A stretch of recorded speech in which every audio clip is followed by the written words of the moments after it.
All right, everyone. Hope you enjoyed my walkthrough. I want to give you a quick overview of the code that makes this README generator happen. There are two different JavaScript files that we're going to be using. Index.js is where we are right now, and that's where we're going to start. There's also this generate markdown module that you can see we linked right here, and we will get to that here momentarily. So not very many functions powering this, just a lot of meat to a couple of them. So as you can see, we start by initializing the program. And when we initialize the program, we're going to ask questions, which means we're going to jump to right here. And then there's also a function to actually write the file to generate the README, which we'll take a look at finally at the end. So we start off by asking a series of questions using the inquirer package that you can see is enabled right here. And those are the questions that you saw in the terminal in the last video. Some are inputs if I feel like the answer would, be one word or just a sentence like, what's the file name, what's your email address. Others, I made editors as you saw previously in case the user wanted to add any markdown. I know installation instructions and descriptions. Sometimes you want to do subheadings or unordered lists or things like that. I wanted to make sure the user had the capability of doing that.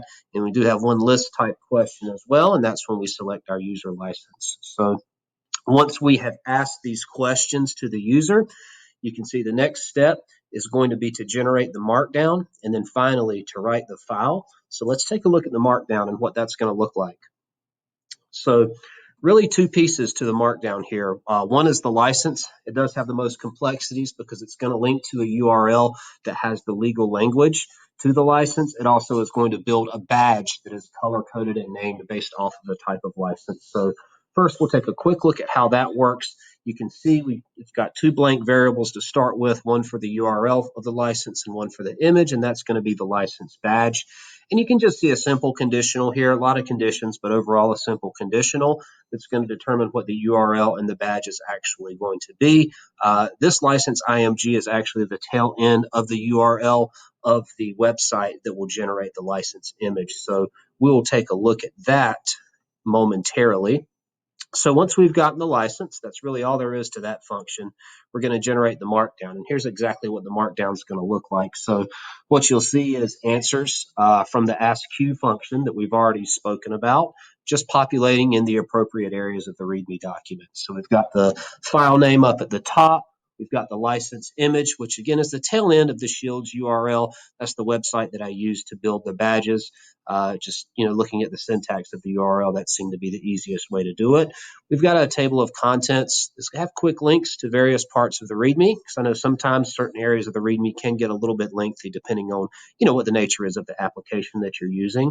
But we have places here to insert the description, the installation instructions, and then what the usage instructions are going to be. Also have over here, you'll see a link to the issues portion of the repo, which we took a look at in the previous video. And that's why I asked for the user GitHub in the questions.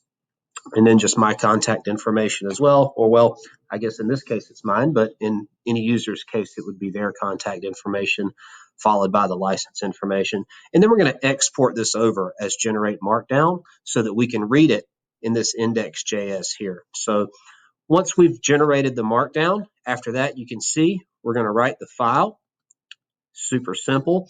The file name, which we asked in the AskQs function, and then making sure we've got the readme.md at the end just to specify the file extension so the markdown will carry over. And then we're all set. So that's how the code works, and hope everyone enjoyed this demonstration and hope everyone enjoys using the README as well. Thanks very much.